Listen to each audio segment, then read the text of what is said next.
महर्षि भागवत जी के सूत्रों पर जो पिछले 4 दिनों से चर्चा हो रही है, उन सूत्रों में आज मैं आपसे चिकित्सा विषय की बात शुरू करूंगा। मैंने आपको सबसे पहले दिन बताया था कि महर्षि भागवत कहते हैं कि जिंदगी में 85% बीमारियों को हर व्यक्ति स्वयं ठीक कर सकता है। तो अब तक जो मैं बात कर रहा था कल तक, वो 85% वाला हिस्सा था। इसमें से आपको कोई भी बात ऐसी नहीं लगी होगी जो किसी विशेषज्ञ की मदद से करनी पड़े। अब तक मैंने जितना भी आपको बताया है वो सब इतनी सरल और सहज बातें हैं जो आप स्वयं कर सकते हैं। आज मैं आपको 15% वाले हिस्से की बात करूंगा। जो बचा हुआ 15% हिस्सा है जिसमें किसी विशेषज्ञ की जरूरत है, वो वाली बात आपसे शुरू करूंगा। लेकिन आज आप महसूस करेंगे व्याख्यान खत्म होने के बाद कि अरे ये 15% भी हम कर सकते हैं। भागवत जी की यही खूबी है, वो ये मानते हैं कि दुनिया का हर व्यक्ति विशेषज्ञ हो सकता है। और वो ये भी एक जगह लिखते हैं कि मैं अकेला भागवत नहीं, मेरे बाद और भी हो सकते हैं।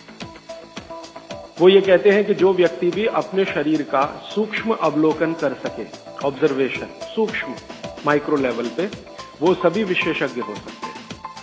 तो विशेषज्ञ चिकित्सा के स्तर पर आज मैं उनका एक अध्याय आपके सामने लेता हूं। ऐसे उन्होंने लगभग 40 से ज्यादा अध्याय लिखे हैं, उसमें से एक मैं शुरू करता हूं। भागवत जी ये कहते हैं कि जब विशेषज्ञ चिकित्सा की बात आए, गंभीर रोग जैसे कैंसर है, डायबिटीज है, अर्थराइटिस है, तो इसमें वो कहते हैं कि भगवान ने, प्रकृति ने ऐसी व्यवस्था बनाई है कि विशेष गंभीर रोगों की चिकित्सा भी आप बहुत आसानी से, सहजता से कर सकें। उसमें से उन्होंने एक जगह लिखा है कि इस पूरे ब्रह्मांड में, पूरी प्रकृति में ऐसी कई चीजें हैं जो एक साथ वात, पित्त और कफ तीनों को ठीक करने की शक्ति रखती है। एक साथ बहुत कम चीजें ऐसी हैं प्रकृति में जो वात, पित्त, कफ तीनों को एक साथ ठीक रखें। कुछ चीजें ऐसी हैं जो वात को अच्छा रखेंगी, कुछ चीजें ऐसी हैं जो पित्त को अच्छा रखेंगी, कुछ चीजें ऐसी हैं जो कफ को अच्छा रखेंगी। वात को अच्छा रखने वाली सबसे अच्छी चीज जो आपके घर में है वो है तेल। तेल वो जिसमें आप सब्जियां बनाते हैं। तेल वो जिसमें आप सब्जियां बनाते हैं। तो सबसे अच्छी चीज वो बोलते हैं कि तेल है, जो वात को हमेशा समभाव में रखता है, समानता में रखता है, वात को बढ़ने नहीं देता। लेकिन उन्होंने एक शब्द पर जोर दिया है कि तेल का माने शुद्ध तेल। अब ये शुद्ध तेल उन्होंने लिखा 3500 साल पहले। आज के विश्लेषण में अगर हम ध्यान दें तो शुद्ध तेल का माने तेल की घानी से निकाला हुआ सीधा सीधा तेल, बिना कुछ मिलाए हुए सीधा सीधा तेल, कोई भी मशीन से निकाला हुआ सीधा सीधा तेल, उसमें कुछ नहीं मिलाया, मतलब नॉन रिफाइंड तेल। नॉन रिफाइंड तेल। अगर आप तेल खा रहे हैं तो भागवत जी का निवेदन है कि आप तेल शुद्ध खाइए, माने रिफाइंड तेल मत खाइए, डबल रिफाइंड तेल मत खाइए। अब आप कहेंगे जी क्यों नहीं खाएं, डॉक्टर तो यही बोलते हैं कि रिफाइंड खाओ, डबल रिफाइंड खाओ तो आपको हृदय घात नहीं आएगा, वगैरह वगैरह। ये जो रिफाइंड तेल है, मैंने इनको देखा है कैसे रिफाइंड किया जाता है। आप भी देख लें, कभी मौका मिले तो बहुत अच्छा होगा। किसी भी तेल को रिफाइंड करने में 6 से 7 केमिकल इस्तेमाल होते हैं और डबल रिफाइंड करने में 12 से 13 केमिकल इस्तेमाल होते हैं। वो सब केमिकल मनुष्य के द्वारा बनाए गए हैं प्रयोगशाला में। भगवान का बनाया हुआ एक भी केमिकल तेल को रिफाइंड नहीं कर सकता। भगवान का बनाया हुआ माने प्रकृति का दिया हुआ, जिसको आप अंग्रेजी में कहते हैं ऑर्गेनिक। ऑर्गेनिक एक भी केमिकल नहीं है जो तेल को साफ कर सके। एक भी केमिकल दुनिया में नहीं। जितने भी केमिकल तेल को साफ करने के लिए उपयोग किए जाते हैं वो सब इनऑर्गेनिक हैं। और इनऑर्गेनिक केमिकल ही दुनिया में जहर बनाते हैं और उनका कॉम्बिनेशन जहर की तरफ ही लेके जाता है।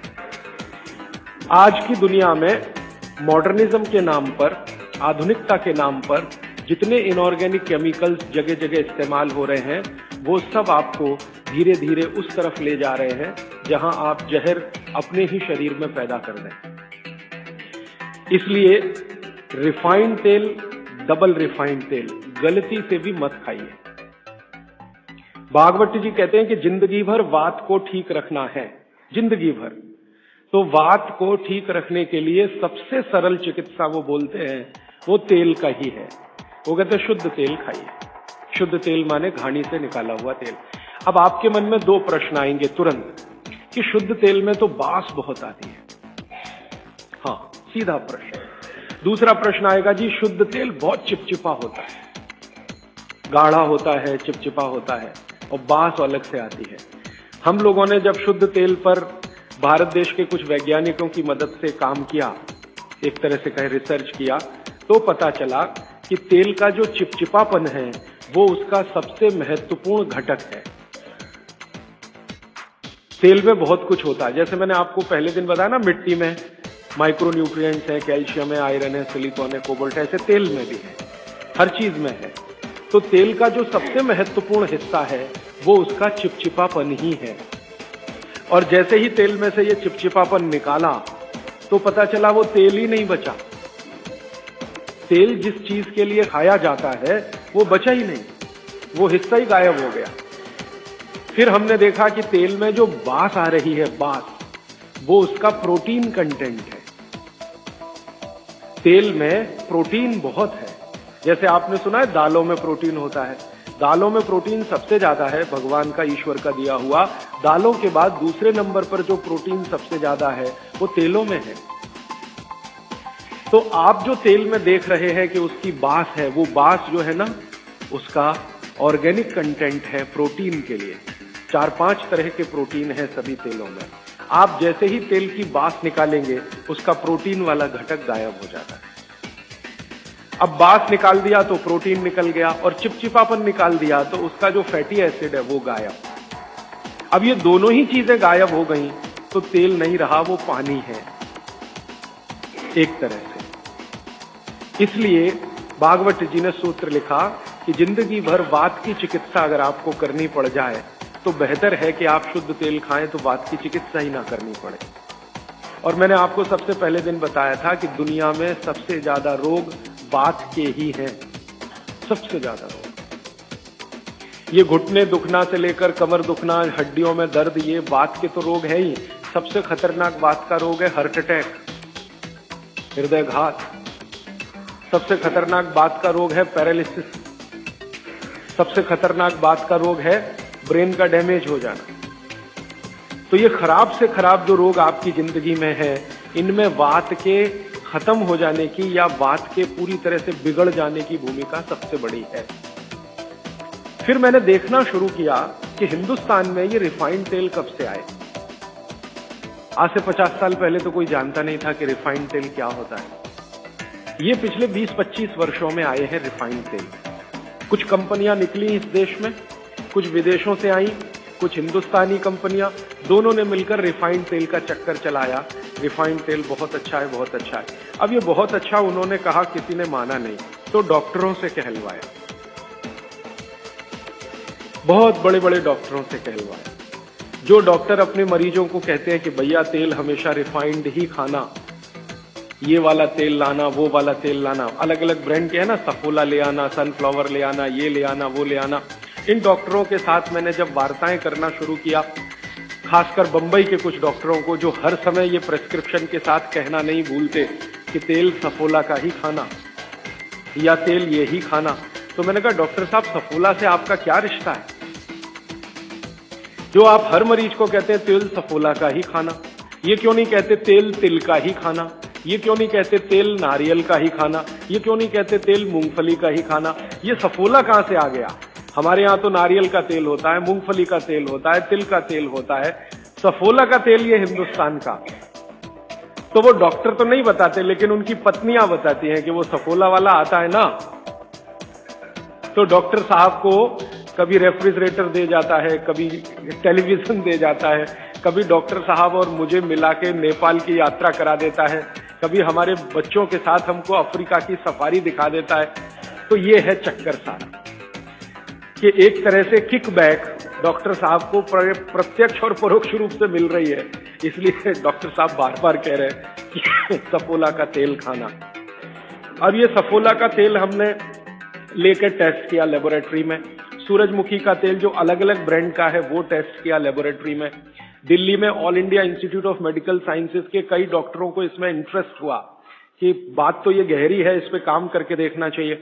तो वो डॉक्टरों ने जो कुछ भी निकाल के दिया है रिसर्च के रूप में, है तो बहुत मोटा हिस्सा, अगर बात करूं तो बहुत दिन बीत जाएंगे, उसका निष्कर्ष एक वाक्य में बता देता हूं कि तेल में जैसे ही आप बांस को निकालेंगे और उसका चिपचिपापन हटाएंगे, वो तेल ही नहीं रहता, तेल के सारे महत्वपूर्ण घटक निकल जाते हैं।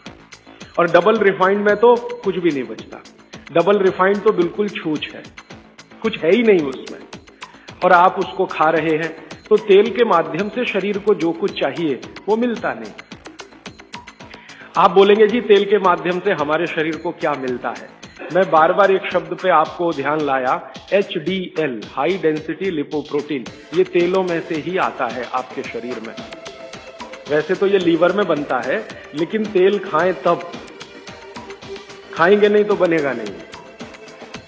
तो शुद्ध तेल आप खाएं तो आपके लीवर की मदद से HDL आपके शरीर में बेहतरीन स्थिति में रहे, और ये HDL ही है जो आज की रिसर्च बताती है जो बात को कंट्रोल कर सकता है। HDL ही है। तो आधुनिक विज्ञान का ये HDL और 3500 साल पहले के विज्ञान बाघभट्ट चिकित्सा का तेल, ये दोनों एक ही चीजें हैं। तो आप शुद्ध तेल खाएं तो HDL अच्छा रहे, HDL अच्छा रहे, जिंदगी में हार्ट अटैक आने की कोई संभावना नहीं, आप निसंकोच अपना जीवन बिताइए। फिर एक और महत्व की बात, हमने हमारे कुछ दोस्त लोग हैं इस अभियान में जुड़े हुए, उनके ऊपर एक्सपेरिमेंट किए। खासकर छत्तीसगढ़ में हमारे कुछ मित्र हैं। मैंने कहा भाई आप ऐसा करो, चिकित्सा करनी है तो बाघभट्ट की करो। हाँ ठीक है करेंगे। तुम डॉक्टर बंद कर दो। हाँ बंद कर देंगे। तो ऐसे हमने कुछ हमारे दोस्त इकट्ठे किए जिनको बहुत ज्यादा समस्या है कोलेस्ट्रॉल की, बहुत ज्यादा समस्या है ट्राइग्लिसराइड की, बहुत ज्यादा समस्या है हाई बीपी की। ऐसे कुछ लोग इकट्ठे किए और छत्तीसगढ़ में ये इसलिए किया कि छत्तीसगढ़ भारत में ऐसा एक राज्य है जहां शुद्ध तेल अभी भी मिलता है। गांव-गांव में तेल निकालने वाली घानियां हैं, आसानी से तेल उपलब्ध है और आसानी से सरसों भी उपलब्ध है, मूंगफली भी उपलब्ध है। तो वहां करने का ये एक ही प्रयोजन था और ये लगभग हम 3-3.5 साल से कर रहे हैं। अभी भी ये चालू है, हमारा काम बंद नहीं हुआ है। तो वहां हमने जिन जिन लोगों को शुद्ध तेल पर लाया उनका ये बंद करा दिया, रिफाइंड और डबल रिफाइंड, और शुद्ध तेल पर वो आते गए। अभी उनकी स्थिति ये है कि जब हम उनको डॉक्टर को दिखाते हैं और पुरानी रिपोर्ट लेके जाते हैं कि देखो 3 साल पहले इनकी ये रिपोर्ट थी, कोलेस्ट्रॉल इतना, ट्राइग्लिसराइड इतना, ये इतना, तो डॉक्टर कहता है ये रिपोर्ट में तो 8 दिन के ज्यादा जिंदा नहीं रहना चाहिए, हार्ट अटैक आना ही चाहिए और मरना ही चाहिए। लेकिन आप बचे कैसे हैं? तो अब रिपोर्ट ये देख लो। आज की रिपोर्ट उनको दिखाते हैं तो वो कहते हैं कि मिरेकल है, ये मिरेकल कुछ नहीं है, चमत्कार कुछ नहीं, बस एक ही है कि शुद्ध तेल खाया उन्होंने और जो तेल के घटक होते हैं वो भरपूर मात्रा में उनके शरीर को मिले, इसलिए उनके ट्राइग्लिसराइड लेवल कम हुए, कोलेस्ट्रॉल लेवल माने VLDL, LDL कोलेस्ट्रॉल लेवल कम हुए, HDL उनका बहुत तेजी से बढ़ा, ब्लड प्रेशर उनका अपने आप कम हुआ, हार्ट अटैक आने की जो कंडीशन बनी हुई थी वो पूरी तरह से खत्म हुई। और अब इतना काम करने के बाद मुझे ये कॉन्फिडेंस हो गया है कि उनमें से 2 हमारे कार्यकर्ता तो ऐसे हैं जिनको हार्ट में भयंकर ब्लॉकेज थे, अभी चेक कराएंगे तो वो ब्लॉकेज भी नहीं मिलेंगे। ये आया रिपोर्ट और बाघभट्ट जी का देखकर फिर मैंने देखना शुरू किया। आप भी जरा पुरानी चीजें याद करिए, 20 साल पहले की, 25 साल पहले की। तो हमारे घरों में बहुत सारी चीजों में बहुत बार तेल का उपयोग होता था और तेल के साथ घी का उपयोग तो और भी ज्यादा होता था। तेल और घी एक ही कैटेगरी मान लें आधुनिक विज्ञान के हिसाब से, वैसे आयुर्वेद के हिसाब से दोनों अलग कैटेगरी हैं, लेकिन 1 मिनट के लिए मान लें हम कितने बार हम घी का उपयोग करते थे घरों में। शीरा बना रहे हैं, हलवा बना रहे हैं, बिना घी के बन नहीं रहा है, दाल में घी खा रहे हैं, रोटियों पे घी खा रहे हैं, सब्जियों में घी खा रहे हैं और फिर सब्जियां तेल में बना रहे हैं। आप जरा कल्पना तो करिए, कितनी जगह तेल तेल तेल, कितनी जगह घी घी घी। और 40 साल पहले मैंने तो नहीं सुना, पता नहीं आपने सुना, मेरे पिताजी को मैं पूछता हूं कि कितने हार्ट अटैक होते थे, तो मेरे पिताजी कहते अपने परिवार में तो एक भी नहीं हुआ। शायद आप 40 साल पहले के अपने परिवारों को देखें तो आपको भी पता चलेगा किसी को नहीं हुआ। तो जब उतना हम तेल और घी उपयोग कर रहे थे अपने दैनिक जीवन में, हमको हार्ट अटैक नहीं हो रहे थे। ये पिछले 10-12 वर्षों में क्या ऐसा हो गया जो इतने हार्ट अटैक हो रहे हैं? परसों किसी ने मुझे कहा कि 17 साल के एक बच्चे ने हार्ट का ऑपरेशन कराया अभी यहां चेन्नई में, अपोलो में या पता नहीं कहां। अब 17 साल की उम्र में आपको बाईपास करवाना पड़े, एंजियोप्लास्टी करानी पड़े, ये तो दुखद स्थिति है। और ये दुखद स्थिति बहुत दिन समझने के बाद पैदा हुई है रिफाइंड तेलों से, डबल रिफाइंड तेलों से। तो भागवत सूत्र के अनुसार आज मैं आपको विनती करता हूं कि जिंदगी भर वात की बीमारियों से अगर बचना है आपको तो तेल शुद्ध खाइए, तेल एकदम शुद्ध खाइए। अब आपका तुरंत अगला प्रश्न आएगा, जी चेन्नई में मिलता नहीं, दुनिया में ऐसी कोई चीज नहीं है जो कहीं ना मिले। अर्थशास्त्र ये कहता है कि आप डिमांड खड़ी करो, हर चीज की सप्लाई होती है। जब रिफाइंड और डबल रिफाइंड तेल बिक सकता है तो शुद्ध तेल भी यहीं मिलेगा। आप जितने लोग यहां बैठे हैं, अगर आप ही आज संकल्प कर लें कि हम तो शुद्ध तेल ही खाएंगे, कल से देखना बहुत सारी यहां ऑयल मिलें लग जाएंगी, तेल निकालने वाली मिलें लग जाएंगी। और अब घानी लगाना बहुत ही आसान है। पहले एक जमाना था जब घानी लगाओ तो खर्चा बहुत होता था, अब तो 20-25 हजार रुपए की छोटी मशीन आती है और उसी मशीन में सब तरह के तेल निकल सकते हैं। अलग अलग मशीन भी लगाने की जरूरत है। आप चाहें तो घानी भी लगा सकते हैं, वो तो 18-20 हजार की ही आती है, बैल से चलने वाली घानी। वो अब महंगी नहीं रह गई है और बहुत आसानी से तेल निकल आता है। तो इसलिए आप तेल शुद्ध की तरफ बढ़ जाइए। और मैं आपको जो रिसर्च कहती है वो कह रहा हूं कि जिस तेल में चिपचिपापन जितना ज्यादा होगा वो आपके लिए उतना ही उपयोगी है। जिस तेल में बास जितनी ज्यादा होगी वो उतनी ही उपयोगी है। सरसों के तेल के बारे में सारे डॉक्टर्स ऑल इंडिया इंस्टीट्यूट के जो रिसर्च कर चुके हैं वो ये कहते हैं, सरसों के तेल का डब्बा मुंह पे लगाओ और जो आंख में से आंसू तुरंत ना निकलें तो समझ लो वो नकली। उसकी इतनी तेज बास आएगी कि आंख से आंसू निकल ही आएंगे, नाक चलना आपकी शुरू हो ही जाएगी। वो कहते हैं वो उसके शुद्धता की गारंटी। तो आप इसको अपने जीवन में ध्यान रखें। वात के रोगों को जीवन भर चिकित्सा करनी है तो तेल की मदद से ही सबसे ज्यादा उपयोगी है। और तेल खाने के तरीके आप सब जानते हैं, उन्हें बताने की जरूरत नहीं है कि सब्जी में कितना तेल डालना, दालों में या आपके दूसरे भोजन पकवानों में तेलों का किस तरह से उपयोग करना। मैंने ये देखा हिंदुस्तान में कि हमारे यहाँ तीज त्योहार होते हैं और हर तीज त्योहार में कुछ खास तरह के व्यंजन और पकवान बनते हैं। मैंने ये देखा है कि कुछ खास तरह के त्योहार में कुछ खास तरह का तेल उपयोग हो रहा है, दूसरे तरह के त्योहारों में दूसरे तरह का तेल उपयोग हो रहा है। उसके पीछे बड़ा साइंस है, बहुत बड़ा साइंस, बहुत बड़ा विज्ञान है। वो विज्ञान ये है कि जैसे मान लीजिए होली के आसपास के त्योहार, चैत्र के महीने के त्योहार, फागुन और चैत्र के महीने के त्योहार। अब फागुन और चैत्र के महीने के त्योहारों में जो जो पकवान बन रहे हैं आप उन पर अगर नजर डालें तो वो उस मौसम के हिसाब से बहुत ही अनुकूल है। दिवाली के आसपास के जो तीज त्योहार हैं, नवंबर दिसंबर के या अक्टूबर नवंबर के, उनमें जो पकवान बन रहे हैं वो खास तरह के प्रिपरेशन है, बहुत गहरा विज्ञान है। कभी मौका मिला तो इस पे अलग से ही बात करूंगा कि त्योहारों में पकाए जाने वाले जो व्यंजन हैं वो हमारे शरीर को किस तरह की मदद कर रहे हैं। हमारे वैज्ञानिकों ने माने महर्षियों ने ये देखा कि जीवन के दिनों में माने अगर ठंड के दिन है तो शरीर में क्या प्रकोप ज्यादा है, बरसात के दिन है तो शरीर में क्या प्रकोप ज्यादा है, गर्मी के दिन है तो शरीर में कौन सा प्रकोप ज्यादा, प्रकोप माने वात पित्त कफ, ये तीन ही तरह के। तो उनको संयमित रखने के लिए कौन सी चीजें प्रकृति ने दी हैं, तो व्यंजनों में वही चीजें डाली गई। जैसे अब मैं आपको थोड़ा और स्पष्ट करता हूं, ये बात अमूर्त है लेकिन अब थोड़ी मूर्त करता हूं। सर्दी के दिनों में जितने भी त्योहार आप मनाते हैं या जितने भी त्योहारों में आप अपने जीवन को लगाते हैं, ये सब त्योहारों में आप देखो भोजन ज्यादा से ज्यादा आपके हिसाब से गरिष्ठ होता है। प्रिपरेशन कुछ इस तरह के होते हैं, जैसे आप तिल खा रहे हैं, सर्दी के दिनों में भरपूर तिल खाया जाता है और तिल के तरह तरह के व्यंजन बनाए जाते हैं। अगर आप गुजरात में रहते हैं तो अड़दिया खाया जाता है। अड़दिया दुनिया का इससे अच्छा शायद कोई पकवान ना हो, अड़दिया जिसको कहा जाता है, उड़द की दाल का बनता है अड़दिया। ऐसे ही राजस्थान के कुछ इलाकों में विशेष पकवान है, ऐसे उत्तर प्रदेश के इलाकों में कुछ पकवान है। लेकिन अगर महसूस करें तो ये सब भारी हैं, भारी गुरुत्व है इसमें। भागवत जी ने एक शब्द इस्तेमाल किया, गुरुत्व वाले पदार्थ, माने भारी हैं, आसानी से नहीं पचते, धीरे धीरे पचते। अड़दिया तो आसानी से नहीं पचेगा, तिल की चीजें भी आसानी से नहीं पचने वाली हैं। लेकिन जिन दिनों में हम ये खा रहे हैं उन दिनों में शरीर के लिए यही अच्छा है कि कोई चीज आसानी से ना पचे, धीरे धीरे पचे, देर में पचे। क्यों? अब ये ठंडी के दिन होते हैं, तो ठंडी के दिनों में शरीर में पित्त जो है ना थोड़ा कम होता है, पित्त थोड़ा कम होगा, वात ज्यादा बढ़ा हुआ रहेगा और कफ सबसे ज्यादा बढ़ा हुआ रहेगा ठंड के दिनों में।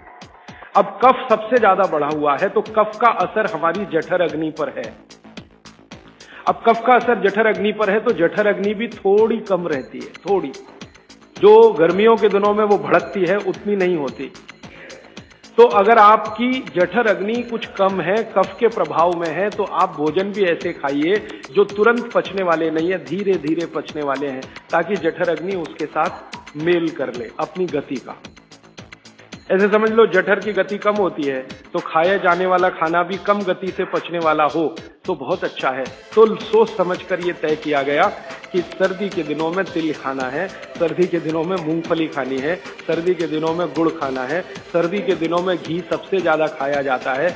और आपने अक्सर वैद्यों से सुना होगा सेहत बनानी है तो यही दिन सबसे अच्छे हैं, माने खूब अच्छा खाओ। और भगवान का दिया हुआ भी इन महीनों में भरपूर होता है।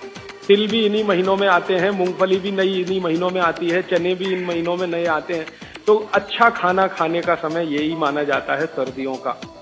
और अच्छा खाना वो जो गुरुत्व वाला है, गुरुत्व वाला वो जो थोड़ा धीरे धीरे पचता है। तो कितना बड़ा मेल बिठाकर हमारे लोगों ने हमारे व्यंजनों को त्योहारों के साथ जोड़ा। गर्मी के दिनों में उल्टा होता है, गर्मी के दिनों में आपका पित्त भड़कता है, माने अग्नि तीव्र है, तो आप ऐसा खाना खाओ जो जल्दी हजम हो जाए। बारिश के दिनों में सम रहता है, पित्त जो है बहुत ही कम होता है, तो बारिश के दिनों में यह कहा जाता है कि भैया सबसे हल्का खाना खाओ बारिश के दिनों में, क्योंकि पित्त उस समय सबसे कम है। और कई बार तो कहते हैं जी एक ही बार खा लो तो अच्छा है बारिश के दिनों में। और जैन समाज वाले तो जानते हैं कि बारिश के दिनों के खाने में बहुत रिस्ट्रिक्शन है। क्यों जी? ऐसा खाना तो आप खा ही नहीं सकते जिसमें पानी बहुत हो, क्योंकि शरीर में ही पानी बहुत होता है उस समय, प्रकृति के हिसाब से शरीर चलता है। तो बारिश के दिनों में अक्सर आपने सुना है जैन साधु संतों के मुंह से कि हरा पत्ती का सब्जी मत खाओ, हरा सब्जियां मत खाओ, ये वगैरह वगैरह। हरे पत्ती की सभी सब्जियां बहुत पानी भरी हुई, पानी शरीर में ही पहले से ज्यादा है क्योंकि बारिश में नमी ज्यादा है। तो आप ज्यादा पानी के शिकार होंगे, ज्यादा पानी भी अच्छा नहीं है, कम पानी भी अच्छा नहीं है। तो इसलिए साधु संत जो कहते हैं वो भी कुछ विज्ञान के आधार पर कहते हैं। बस अंतर इतना ही है कि हमारे दिमाग में क्यों इतना गहरा घुसा हुआ है कि जब तक क्यों एक्सप्लेन कोई नहीं करता हम ना उसकी बात सुनते हैं ना मानते। तो अपने देश में भागवत जी के अनुसार वात की चिकित्सा जिंदगी भर अच्छी रहे आपकी तो तेल शुद्ध खाइए, ये एक सूत्र। अब दूसरा सूत्र वो कहते हैं कि पित्त की चिकित्सा, पित्त जिंदगी भर आपका ठीक रहे, आपको तकलीफ ही ना आए, तो कहते हैं देशी गाय का घी खाइए। पित्त को जिंदगी भर सम रखने के लिए अगर कोई एक चीज उन्होंने बताई है सबसे अच्छी, वैसे तो उन्होंने सैकड़ों चीजें बताई, सबसे अच्छी तो उसकी ऊपर की श्रेणी में गिनती है घी। घी माने गाय का घी। भैंस के घी के लिए उन्होंने बोला है, लेकिन उन्होंने कहा है कि वो एक ही कैटेगरी के लोगों के लिए है जो कुश्ती लड़ते हैं। कुश्ती लड़ते हैं माने पहलवानी करते हैं, दंड बैठक लगाते हैं, पहलवानी करते हैं, वो घुमाते हैं। इनके लिए उन्होंने कहा है कि ये गाय का घी कभी ना खाएं, ये भैंस का ही घी खाएं, क्योंकि होना ही उनको भैंस के जैसा है। आपके लिए नहीं है, आप सदगृहस्थ हैं, ना आपको कुश्ती लड़नी है, ना आपको पहलवानी करनी है, ना आपको दंड बैठक लगानी है, ना आपको रेस जीतनी है, आपको तो जीवन अपना चलाना है ठीक तरीके से। तो आपके लिए है गाय का घी। और पहलवान जो कुश्ती लड़ रहे हैं, अखाड़े में दंड बैठक लगा रहे हैं, मुगदर घुमा रहे हैं वगैरह वगैरह, इनके लिए है भैंस का घी। भागवत जी कहते हैं कि वो अगर गाय का घी खाएंगे तो बीमार पड़ेंगे, और आपने अगर भैंस का घी खाया तो आप तकलीफ में आएंगे। तो जिंदगी भर पित्त आपका ठीक रहे, पित्त से होने वाली बीमारियां ना हो, तो आप गाय का घी खाते रहिए। और तीसरी बात जो कहते हैं कफ, कफ को जिंदगी भर शांत रखना है, शमित रखना है, सम अवस्था में रखना है, तो सबसे अच्छी चीज जो उन्होंने बताई, वैसे तो सैकड़ों है लेकिन मैं सबसे अच्छी चीज पहले बता रहा हूं। वो कहते हैं नंबर 1 की चीज है कफ को शांत रखने के लिए, वो है गुड़। और ऑब्लिक करके उन्होंने एक चीज बताई है, शहद। तो वो कहते हैं कि जो शहद खा सकते हैं वो शहद खाएं, जो नहीं खा सकते वो गुड़ खाएं।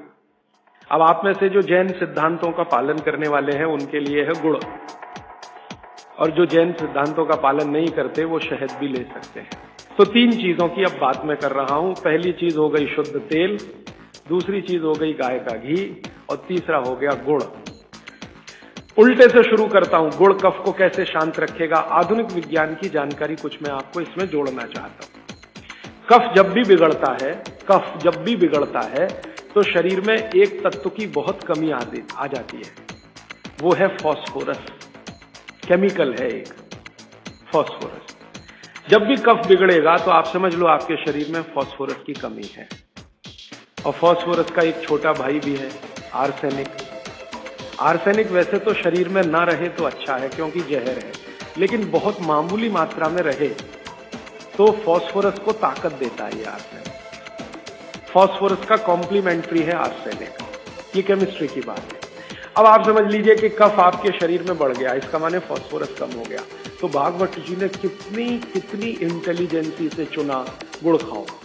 हमने गुड़ को जब टेस्ट किया लेबोरेटरी में तो उसमें सबसे ज्यादा फास्फोरस ही है। गुड़ में सबसे ज्यादा फास्फोरस है। हालांकि उसमें थोड़ा मात्रा में आर्सेनिक भी है, लेकिन फास्फोरस उसमें सबसे ज्यादा मात्रा में है। और गुड़ जो बना है ना, किससे बना है?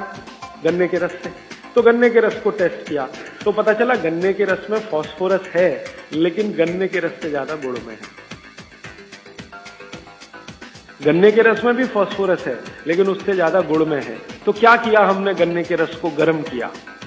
तो गर्म करने की जो प्रक्रिया है, इसमें फास्फोरस घटा नहीं, बढ़ा।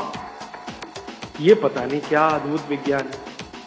तो भागवत जी ने ये नहीं कहा कि गन्ने का रस पियो, उन्होंने कहा गुड़ खाओ। गन्ने के रस को भी वो कह सकते थे क्योंकि फास्फोरस उसमें है, लेकिन गन्ने के रस से ज्यादा बेहतरीन स्थिति का फास्फोरस गुड़ में है, जो सबसे जल्दी हजम होता है। ये गुड़ ऐसी अद्भुत चीज है जो 1 दिन के बच्चे को भी खिलाया जा सकता है। 1 दिन के बच्चे को, आज बच्चा पैदा हुआ, आप शाम को उसे गुड़ दे सकते हैं, आज ही दे सकते हैं। हाँ, तो आप जो है एक ऐसी स्थिति में है जहां आपके पास कई चीजें उपलब्ध हैं, उनमें से भागवती जी चुनकर दे रहे हैं कि देखो ये है। अब गुड़ बनाने के पहले एक और चीज बनती है जिसको मराठी में कहते हैं काकवी। तरल गुड़ कहिए उसको, तरल गुड़। राब कहते हैं कई लोग उसको, राब, राजस्थान में राब कहते हैं। वो ये कहते हैं कि गुड़ और राब में आपके पास अगर चॉइस है तो राब खाइए, वो गुड़ से भी ज्यादा अच्छी है।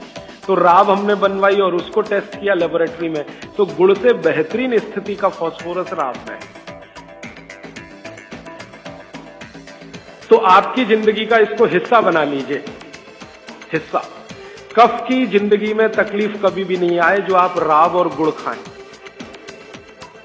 ये आपकी जिंदगी का हिस्सा हो जाना चाहिए। अब आप पूछेंगे जी कौन सा गुड़ खाएं? बाजार में कई तरह के गुड़ हैं। एक गुड़ है जो बहुत गोरे रंग का होता है, सफेद सफेद होता है। जो गुड़ का रंग जितना ज्यादा साफ, वो उतना ही बड़ा जहर। आप कहेंगे जी ये गुड़ तो बहुत ही बढ़िया, एकदम सफेद। ये सफेद रंग के चक्कर में हम बर्बाद हो गए। जब से अंग्रेज आए ना, हमारे दिमाग में भूत घुस गया। हर चीज हमें गोरी चाहिए, हर चीज गोरी, हर एक रंग सफेद चाहिए। हाँ, मैं रविवार का अखबार जब पढ़ता हूं ना तो मैट्रिमोनियल कॉलम्स आते हैं, सबको गोरी पत्नी चाहिए, भले चाहने वाला चिक्कट काला हो, उसको गोरी ही चाहिए। भागवत जी कहते हैं कि प्रकृति में, आप इसको ध्यान से सुनिए, प्रकृति में जिन चीजों का रंग जितना ज्यादा सफेद है वो उतनी ही आपके लिए अनुकूल नहीं है। इसको ध्यान से समझिए। प्रकृति में जिन चीजों का रंग जितना ज्यादा सफेद है वो आपके अनुकूल नहीं है। उदाहरण के लिए भैंस का दूध बहुत सफेद है, वो पहलवान के लिए है, आपके लिए नहीं है भैंस का दूध। और गाय का दूध एकदम पीला है, पीला, सफेद नहीं है गाय का दूध, वो अनुकूलता ज्यादा है। तो प्रकृति में गन्ना है ना, गन्ने का रस कभी भी सफेद नहीं होता, आपने तो देखा है ना अच्छे से, गन्ने का रस तो हरा हरा ही होता है। फिर ये सफेदी कहां से आई? मैं आपको बहुत विनम्रता पूर्वक कहता हूं, ये सफेदी आती है निरमा वॉशिंग पाउडर से, और ज्यादा सफेदी आती है एरियल से, प्रॉक्टर एंड गैम्बल का एरियल। और आपको अब मैं जो कहने जा रहा हूं वो आप कभी विश्वास करें या ना करें, लेकिन सच यही है कि गुड़ बनाने वाले आपका जो सफेदी का लालच है ना, सफेदी के प्रति आपका मोह, उसको ध्यान में रखते हुए इतना निरमा डालते हैं, इतना वॉशिंग पाउडर उसमें डालते हैं गन्ने के रस में कि वो गुड़ का रंग ही बदल जाता है। तो ये सफेद गुड़, एकदम व्हाइट कलर का गुड़, ये तो बहुत ही खतरनाक है, बहुत ही खराब है, इसको तो गलती से भी छूइए मत। तो फिर आप कहेंगे जी गुड़ कौन सा अच्छा है? गुड़ का जो नेचुरल कलर है वो वही है जो चॉकलेट का होता है। चॉकलेट आपने देखी है, जिस रंग की चॉकलेट है रंग वही गुड़ का सबसे अच्छा। तो गुड़ खरीदते समय ध्यान रखिए, तांबई कलर का, जिसको हम कहते हैं तांबई कलर, कॉपर कलर का जो गुड़ है वो दुनिया का सबसे अच्छा गुड़ है। तो गुड़ जब लाएं खरीद कर खाने के लिए तो दुकान वाले को बोल कर लाइए कि भाई हमको ये सफेद वाला नहीं चाहिए। तो कहेगा कौन सा चाहिए? तो वो जो काला काला सा, थोड़ा चॉकलेटी कलर का, गहरे लाल रंग का, वो दे दो। तो वो भी है उसके पास, वो अंदर रखता है, क्योंकि उसे मालूम है आप लेने वाले हैं नहीं उसे, तो वो अंदर रखता तो है, आप जब मांगोगे तो वो वही लेके आएगा। ये गुड़ जहां से भी बनकर आ रहा है वहां फिर संदेशा जाएगा, ये सफेद बंद कर दो, कोई मांग नहीं रहा, कोई ले नहीं रहा, सबको अब वही चाहिए, तो गुड़ की सप्लाई बदल जाएगी, ये गुड़ ही खाई। अब मैं जो और गहरी बात पे जा रहा हूं, बागभट्ट जी कहते हैं कि दुनिया में गुड़ के अतिरिक्त जो मिठाइयां हैं, गुड़ के अतिरिक्त, वो आपके लिए बहुत अच्छी नहीं है। अब गुड़ के अतिरिक्त मिठाई में जरा चले तो क्या है? चीनी। आज के समय में, बागभट्ट जी के समय चीनी नहीं थी, इसलिए उन्होंने उस पर कोई सूत्र नहीं लिखा, क्योंकि उन्हें कोई कल्पना भी नहीं थी कि चीनी बना लेगा आदमी। अब ये चीनी बहुत खराब है। चीनी और गुड़ का एक ही रॉ मटेरियल है, आप जानते हैं, गन्ने के रस में से ही चीनी बनती है और गन्ने के रस में से ही गुड़ बनता है। बस दो अलग अलग सभ्यताओं का इसमें फर्क है। एक है सभ्यता यूरोप और अमेरिका की, जहां से चीनी आई, और दूसरी सभ्यता है भारत की, जहां से गुड़ आया। एक ही रॉ मटेरियल है, एक ही रॉ मटेरियल है। चीनी बनाने के लिए भी गन्ने का रस ही लगता है, गुड़ बनाने के लिए भी गन्ने का रस ही लगता है। और थोड़ा सा आगे बढ़े कि एक ही रॉ मटेरियल है गेहूं का आटा, जिससे रोटी भी बनती है, पूड़ी भी बनती है, पराठा भी बनता है, उसी से पाव रोटी भी बनती है और डबल रोटी भी बनती है। ठीक है, सभ्यताओं का अंतर है, रॉ मटेरियल सेम है। गेहूं का आटा वो हिंदुस्तान में भी है, वो अमेरिका में भी है, वो कनाडा में भी है, वो भारत में भी है, लेकिन वो गेहूं के आटे से बनाते हैं पाव रोटी और डबल रोटी। हम गेहूं के आटे से बनाते हैं रोटी, पूड़ी या पराठा या आदि आदि बहुत सारी चीजें। अंतर क्या है जी? अंतर प्रोसेस का है, प्रक्रिया का अंतर है, प्रक्रिया का अंतर है। रॉ मटेरियल सेम है, एंड प्रोडक्ट भी सेम है, खाए जाने के लिए बन रहा है, लेकिन प्रक्रिया अलग अलग है। वो रोटी बनाएंगे तो पहले आटे को सड़ाएंगे, फर्मेंट करेंगे, और आटे को सड़ा सड़ा के पुराना पुराना कर करके फिर उसमें से पाव रोटी ही बनेगी। रोटी तो बन नहीं पाएगी, क्योंकि आटे के फर्मेंटेशन के बाद रोटी बनना मुश्किल होता है। और हम आटे को पानी में गूंदेंगे और तत्काल उसकी प्रक्रिया करके रोटी बना लेंगे। वो प्रक्रिया नहीं कर पाते, क्योंकि उनको कोई सिखाने वाला नहीं, कोई यूनिवर्सिटी नहीं, कोई कॉलेज नहीं। इसी तरह से उनके यहाँ शक्कर में होता है कि गन्ने के रस को, कई देशों में गन्ना उत्पन्न होता है, ब्राजील में, मैक्सिको में वगैरह वगैरह, तो वो गन्ने के रस को प्रोसेस करते करते चीनी बना लेते हैं। हम चीनी की तरफ नहीं गए, हमने गुड़ ही बनाया, क्योंकि चीनी बनते ही, अब आप ध्यान देना जो मैं कहने जा रहा हूं, चीनी बनते ही फास्फोरस खत्म होता है। चीनी बनते ही फास्फोरस खत्म होता है, और आपको चाहिए फास्फोरस कफ का शमन करने के लिए। अब वो है ही नहीं चीनी में, तो आप जो चीनी खा रहे हैं वो जिस उद्देश्य के लिए खा रहे हैं वो पूर्ति ही नहीं होती। और चीनी एक ऐसा केमिकल है, अगर मैं ब्लैक बोर्ड लेके चौक पे समझाना शुरू करूं तो समय थोड़ा ज्यादा लगेगा, लेकिन अंतिम बात आप जल्दी समझ जाएं। चीनी जब आपके शरीर में जाती है और ये टूटती है, हर चीज अंदर जाके टूटती है, माने पचती है। तो इसके सबसे अंत में जो बनता है वो एसिड है। और गुड़ जब शरीर में जाता है और टूटता है तो इसके सबसे अंत में जो बनता है वो क्षार है। अब मैंने आपसे थोड़े दिन पहले कहा था, पता नहीं याद है कि नहीं, पेट में हमेशा अम्ल है, ठीक है। अब पेट में तो अम्ल पहले से है ही, प्रकृति का दिया हुआ। आपने चीनी खाई, चीनी में से भी अम्ल ही निकला, तो अम्ल तो बढ़ गया ना जरूरत से ज्यादा। और ये बढ़ा हुआ अम्ल अगर पेट में आपके है तो ये खून में भी जाएगा, आप इसे रोक नहीं सकते, क्योंकि पेट में जो है वो खून में भी जाएगा। और खून में अम्ल बढ़ता ही गया। रोज आपने 1 चम्मच चीनी खाई, 2 चम्मच चीनी खाई, 3 चम्मच चीनी खाई, हर दिन उसमें से अम्ल निकल रहा है और पेट का अम्ल भी उसमें जुड़ रहा है, फिर निकल रहा है, फिर जुड़ रहा है, फिर निकल रहा है। फिर 10 साल का हिसाब निकालो, 20 साल का निकालो, 30 साल का निकालो, आपका दिमाग घूम जाए। रोज का अगर 2 चम्मच चीनी का हिसाब जोड़ो, वैसे तो जो 2 चम्मच से ज्यादा ही रहती है एक आदमी की जिंदगी में चीनी। दूध में भी चीनी लेते हैं, चाय में भी चीनी लेते हैं, 2 चम्मच रोज की। 2 चम्मच माने हो गई लगभग 10 ग्राम के आसपास। तो 10 ग्राम चीनी रोज की, 1 साल में कितनी, 10 साल में कितनी, 30 साल में कितनी, 40 साल में कितनी, हिसाब निकालोगे ना तो मरते समय तक 1 बोरा चीनी तो कोई भी खा लेता है, 100 किलो तक। अब इतनी चीनी खा के जो एसिड बनेगा वो कहां जाएगा? बेचारा आपका किडनी जितना निकाल सकता है वो निकालने की कोशिश करेगा, लेकिन सब नहीं निकाल पाया तो ये रक्त में ही रहेगा। और यही एसिड है जो वात के रोग आपको पैदा करेगा।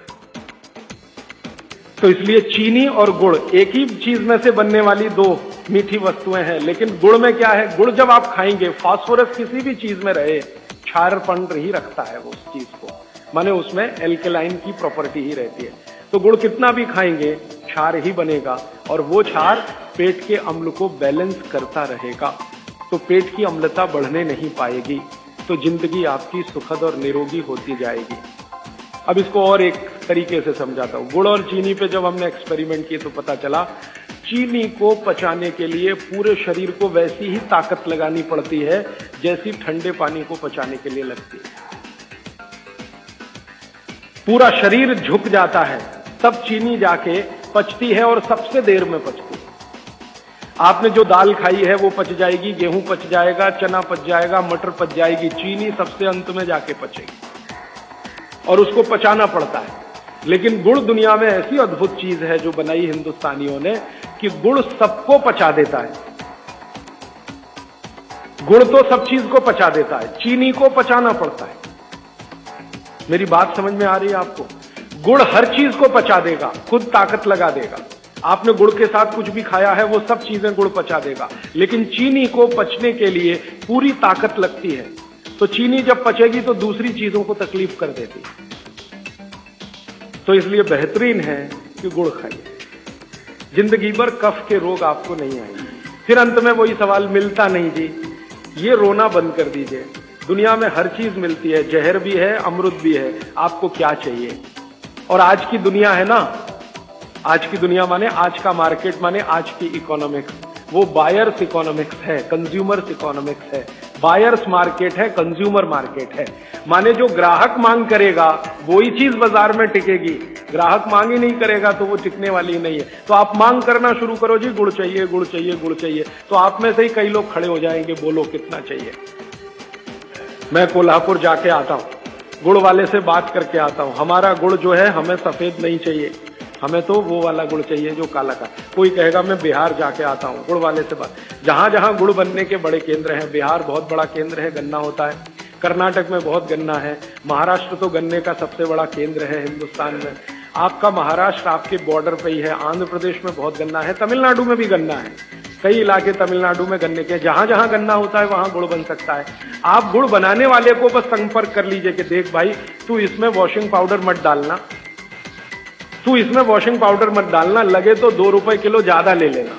तो वो जो 2 रुपए किलो का लालच है वही उसको ईमानदार बना देगा। आप ले लो उससे। वो कहता है जी मेरा गुड़ 15 रुपए किलो, आपको मैं 17 रुपए किलो ले लूंगा, तुम इसमें ये जहर मत डालना। और वो 2 रुपए किलो आपने जो ज्यादा दिया वो जिंदगी के लिए कोई घटिया सौदा नहीं है, बहुत फायदे का सौदा है। तो गुड़ बनाने वाले इस देश में आज भी हजारों की, लाखों की संख्या में है, गांव गांव में है। आप उनसे संपर्क कर लीजिए और कोई एक गुड़ का केंद्र ही शुरू कर दीजिए।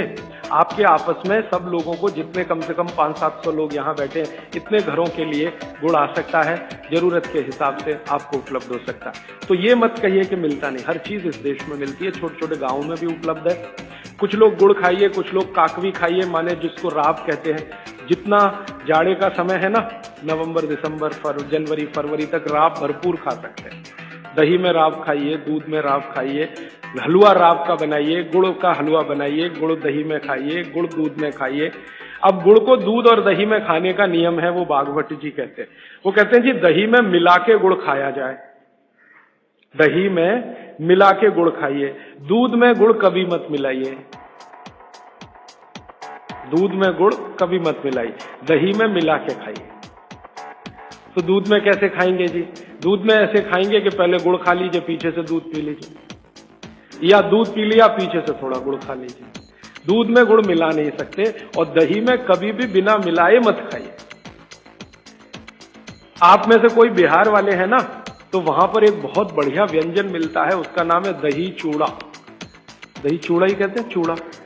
ये मिथिला में मैंने खाया, और ऐसा अद्भुत है जो दुनिया में शायद कहीं ना हो। मिथिला में, मिथिला माने एक एरिया है बिहार का, करीब 8-10 जिले उसमें आते हैं। उन जिलों में जब भी आप जाएं तो मेहमान को वही परोस के लाते हैं। तो मैं भी मेहमान जैसा ही रहता हूं, तो मुझे हर घर में दही चूड़ा मिलता है। तो वो दही डाल के लाते हैं, ऊपर से गुड़ डाल के लाते हैं, दही के ऊपर गुड़ रहेगा। तो मैंने कई बार कहा कि अलग प्लेट में गुड़ ले आओ, तो वो कहते नहीं, आपको फिर खाना नहीं आता दही चूड़ा। तो पहले मुझे सच में नहीं मालूम था। अब जब ये मुझे पता चला बागभट्ट चिकित्सा का, तब मेरी अकल में आया कि वो सब बागभट्ट के चेले हैं, दही में गुड़ मिला के पहले से ही चिवड़ा पे रख के लाते हैं। तो दही में गुड़ मिला के ही खाइए। अगर आप दही खा रहे हैं तो गुड़ मिला के ही खाइए। तो दही के कई दोष जो आपके लिए अनुकूल नहीं है वो भी खत्म हो जाते हैं। और दूध में गुड़ कभी भी मत मिलाइए। एक जगह तो वो ये कहते हैं कि दूध खाली पी लीजिए, गुड़ आगे पीछे खा लीजिए, वो ज्यादा बेहतर है। तो गुड़ खाइए, मेरा कहने का मतलब ये है। अब गुड़ के कितने प्रिपरेशन है हमारे घर में? गुड़ का, तिल का प्रिपरेशन एक है, तिल पट्टी कहते हैं, गजक। तो भरपूर गजक खाइए। क्यों खाइए जी? तिल है और गुड़ है। गुड़ में जो केमिकल है ऑर्गेनिक, तिल में लगभग वही सब है जो गुड़ में है। तिल भी क्षारीय है, गुड़ भी क्षारीय है, और दोनों क्षारीय चीजें खाएंगे तो पेट के अम्ल को बैलेंस करती रहेंगी। तो तिल गुड़ रोज खाइए, माने तिल की पट्टी बनाइए, गजक बनाइए, नहीं तो तिल का लड्डू बनाइए, गुड़ के साथ बनाइए। फिर इसी तरह से मूंगफली है, मूंगफली भी क्षारीय है और गुड़ भी क्षारीय है। तो मूंगफली और गुड़ मिला के वो पट्टी आती है, वो खाइए, बच्चों को खिलाइए। और आपके पास जो भी प्रिपरेशन है गुड़ तिल के, गुड़ मूंगफली के, वो सब बनाइए। और ये जो 3-4 महीने हैं, नवंबर, दिसंबर, जनवरी, फरवरी तक भरपेट खाइए, भरपूर खाइए, क्योंकि इस समय आपके शरीर को इन्हीं की जरूरत है। तो कफ जिंदगी से बहुत दूर रहेगा। तिल खा रहे हैं, गुड़ खा रहे हैं, मूंगफली खा रहे हैं, कफ बढ़ने की बिल्कुल संभावना नहीं। तो जिंदगी में कफ के रोग आने की संभावना नहीं। अब जानते कफ का सबसे खराब रोग क्या है? मोटापा। मोटापा कम करना है तो भरपेट गुड़ खाइए, भरपेट तिल खाइए, भरपेट मूंगफली खाइए, मोटापा भी कम हो जाए। हाँ, आपको डर है ना, तिल खाएंगे जी उसमें से तेल है। तेल तो है तिल में, लेकिन वो HDL वाला, LDL वाला नहीं है, VLDL। ये मोटापा जो है ना, वो VLDL और LDL का चक्कर है। HDL जैसे ही बढ़ेगा, मोटापा अपने आप कम होगा, पेट अंदर ही जाएगा। आप में से कोई भी मेरे कहने पर 3 महीने एक एक्सपेरिमेंट कर लीजिए। तिल चबा चबा के खाइए, खाने के बाद 3 महीने के बाद वजन नापेंगे, 8-10 किलो कम मिलेगा, कम से कम इतना कम मिलेगा। खाना खाया, खाने के बाद आप सौंफ खाते हैं ना, सौंफ की जगह तिल खाइए। और काला खाया तो और ज्यादा वजन कम मिलेगा। काला तिल एक है सफेद, काले की गुणवत्ता सफेद से भी ज्यादा है। लेकिन ये इन्हीं 4 महीनों में, गर्मी में अगर आपने यही तिल खाया तो प्रॉब्लम आएगी। बागवट जी कहते हैं कि तिल खाने का सबसे अच्छा समय वही है जो आज चल रहा है, ये फरवरी तक चलेगा। तो फरवरी तक, और कभी बहुत ज्यादा लिबरल हो तो होली के दिन तक वो कहते हैं तिल खाने का समय है। होली होते ही तिल कम करिए या खत्म करिए। फिर कुछ और चीज आएगी, वो क्या आएगी वो मैं बता दूं। लेकिन आप ये करके देख लीजिए, 4 चीजों को ज्यादा उपयोग आप करेंगे, वजन आपका कम होता जाएगा, पेट का अम्ल कम होता जाएगा, घुटनों के अंदर का जो कई बार कहते हैं ना डॉक्टर यूरिक एसिड जमा हो गया जी, यूरिक एसिड क्या है? अम्ल ही तो है। तो ये यूरिक एसिड आपको कम करना है, तो गांठ के सब जो माने जोड़ों के दर्द आपको कम करने हैं, तो इनके लिए ये सब चिकित्सा बताई है। तिल है, गुड़ है, और मैंने एक चीज बोली थी कि अगर आप जैन नहीं हैं तो शहद है। शहद में भागवत जी कहते हैं छोटी मधुमक्खी का शहद, बड़ी का नहीं। तो शहद लाएं तो उसको पूछ लीजिए। तो एक हिस्सा हो गया कफ का। अभी दूसरा पित्त का हिस्सा। पित्त का हिस्सा बहुत क्लियर है, एकदम स्ट्रेट फॉरवर्ड है कि घी ज्यादा खाएंगे पित्त आपका हमेशा सम रहेगा।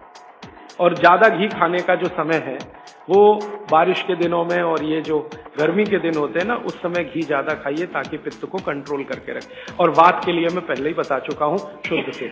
अभी ये जितनी बात है आप सोचो कितनी सरल है। बस हमें अपनी जीवन शैली में थोड़ा बदलाव करना है। जीवन शैली में बदलाव से पहले मन में संकल्प लेना है कि जी हम तो ऐसे ही चलेंगे, दुनिया जिधर जाए जाए, हमें उससे मतलब नहीं, हम तो ऐसे चले। तो ये 3 चीजें अगर आपने देख ली तो बहुत अच्छा है। अब थोड़ा आगे चलें। अब और दूसरी चीजों पे मैं चलता हूं कि और कौन कौन सी चीजें हैं जो आपके आसपास हैं और आपके वात पित्त कफ तीनों को सम पे लाने में मदद कर सकती है। ये तीनों समभाग में रहें तो अच्छा होता है। और कौन कौन सी चीजें हैं?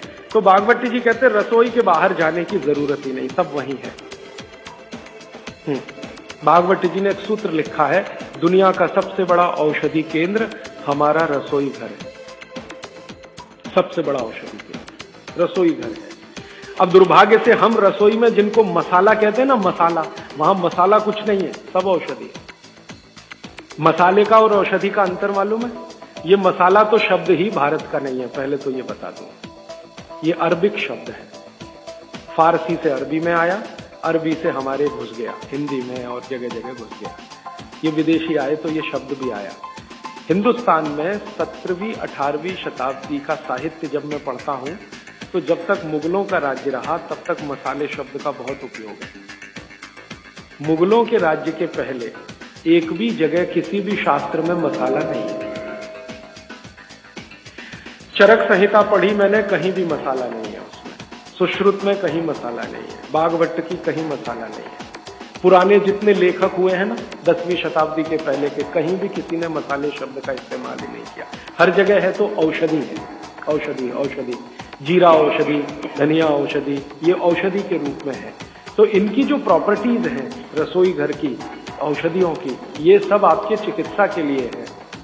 अब मुझे समझ में आता है कि हमारे पुराने जमाने की माताएं बहनें, जो हमारी दादी हैं, नानी हैं, उन्होंने अपनी अपनी बेटियों को जो कुछ सिखाया, सब्जी बनाना तो क्या क्या डालना, जीरा चाहिए, धनिया चाहिए, हींग चाहिए, मात्रा कितनी कितनी चाहिए, वो सब बड़े वैज्ञानिक और चिकित्सक लोग रहे होंगे। क्योंकि रोज हमारे शरीर में वात पित्त कफ की स्थिति सम और असम होती रहती है। आप जानते हैं सुबह जो है ना वात ज्यादा होता है शरीर में, सुबह, दोपहर को पित्त ज्यादा होता है, शाम को कफ ज्यादा होता है। तो ये पूरे 24 घंटे में ऊपर नीचे होता रहता है। तो 24 घंटे में जो वात पित्त कफ ऊपर नीचे होता रहता है, तो सब्जियों में उसी के हिसाब से औषधियां डाली जाती है। जैसे दोपहर की सब्जी बने, दोपहर की, तो मेरी दादी को मैंने देखा था कि दोपहर की सब्जी बनाएगी तो अजवाइन जरूर डालेगी उसमें, और वही सब्जी रात को बनाती थी तो अजवाइन नहीं डालती थी। तो एक दिन मैंने दादी से पूछा कि यही सब्जी दोपहर को मैंने खाई तो इसमें अजवाइन थी, शाम को खाई तो नहीं, क्यों? तो उसने उत्तर तो नहीं दिया। तो उसने कहा मेरी माँ ने ऐसा सिखाया। बस बात खत्म हो गई। अब उस समय मैं भी मान लिया कि ठीक है, उसकी माँ ने सिखाया। अब जब मैंने काम शुरू किया ये चिकित्सा पर, तब मेरे समझ में आया कि अजवाइन जो है पित्तनाशक है। घी के बाद, देशी गाय के घी के बाद जो सबसे ज्यादा पित्तनाशक दूसरी कोई चीज है तो वो अजवाइन है।